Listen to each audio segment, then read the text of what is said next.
एक अमल तो उनका यही है कि 10 मुहर्रम को वो मातम करते हैं, मातम करते हैं।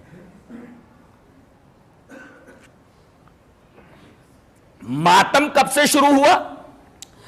291 साल के बाद।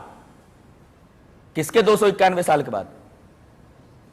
मैदान करबला में हजरत हुसैन के शहीद हो जाने के 291 साल बाद मुइज़्ज़ुद्दौला दैलमी ने 352 हिजरी के अंदर मातमे हुसैन को ईजाद किया कि हुसैन के नाम पे मातम किया जाए, और इस मातम का दिन उसने मुहर्रम की 10वीं तारीख मुतय्यन की।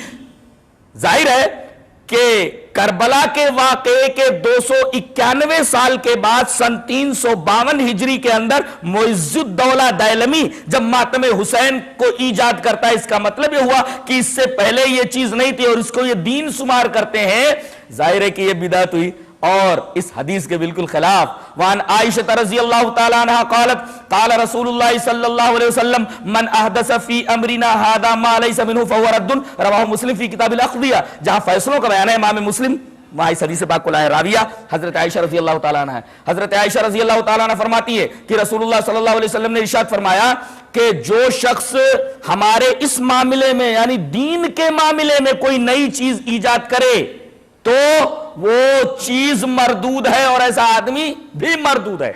यह रिवायत इमाम मुस्लिम किताबुल अक़दिया में लाए। जहां तक अमल का मतलब है, अमल के बारे में देखिए, वहां आयशा रज़ियल्लाहु ताला अन्हा अन्ना रसूलुल्लाह सल्लल्लाहु अलैहि वसल्लम क़ाल मन अमिला अमलन लैसा अलैहि अमरुना फहुव रद्दुन, रवाहु मुस्लिम फी किताबिल अक़दिया। हजरत इमाम मुस्लिम इस हदीस पाक को ऐसे किताबुल अक़दिया में लाए। हजरत आयशा फरमाती है कि रसूलुल्लाह सल्लल्लाहु अलैहि वसल्लम ने इरशाद फरमाया कि जो आदमी ऐसा अमल करे जिसके ऊपर हमारी मुहर नहीं है तो वो अमल मरदूद है। जाहिर है कि ये नबी के जमाने के बहुत बाद ईजाद हुआ और इसको ये लोग इबादत कहते हैं, दीन समझते हैं। जाहिर है कि ये दीन में एक नई चीज है जो नबी के जमाने में नहीं थी, सहाबा के जमाने में नहीं। बिदात हुई और इस बिदात को ये इबादत कहते हैं। यहां तक के 10वीं मुहर्रम के मातम को तमाम इबादतों से अफजल समझा जाता है।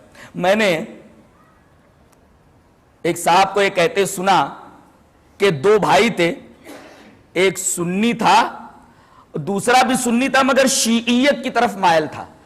तो मुहर्रम के दिन अलम लेकर के दोनों जा रहे थे। दोनों ने अलम को संभाल रखा था, पकड़ रखा था, इसलिए कि अलम जरा भारी था तो दोनों भाइयों को संभाल करके ले जाना पड़ रहा था।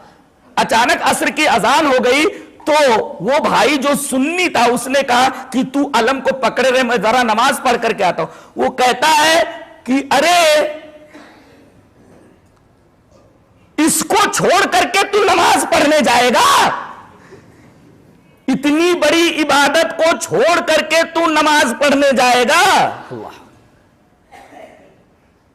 इसका मतलब यह हुआ कि यह आलम उठाना यह नमाज पढ़ने से भी आला और अफजल काम है। इन्होंने इस बिदात को एक बहुत बड़ी इबादत का दर्जा दे दिया है जो इन दोनों हदीसों के तनाजुर में बिदात ठहरती।